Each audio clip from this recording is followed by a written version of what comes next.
Choosing the right deep cleaning company is crucial for your health, safety, and budget. First, let's talk about credentials and insurance. Always check if the company is licensed, bonded, and insured. It protects you from liability. Next, consider their experience and reputation. How long have they been in business? Do they specialize in deep cleaning? Look for testimonials and reviews to gauge their reliability. Now let's discuss the scope of services and equipment. Deep cleaning is more thorough than standard cleaning. It requires specialized equipment and techniques. Check the quality of their equipment and the safety of their cleaning chemicals. Pricing transparency is key. A clear service proposal should outline everything. Make sure it includes details on scope, schedule, pricing, and cancellation terms.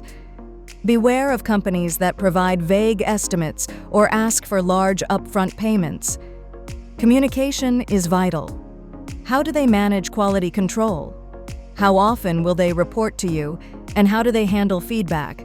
Look for guarantees on their work to ensure satisfaction.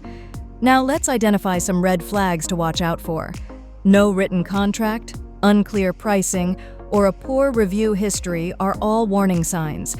Make sure they're willing to show credentials and references. Finally, here's a quick checklist of questions to ask potential companies. Recap. Take your time to choose a company that meets your standards and budget. Schedule consultations, ask for proposals, and compare your options.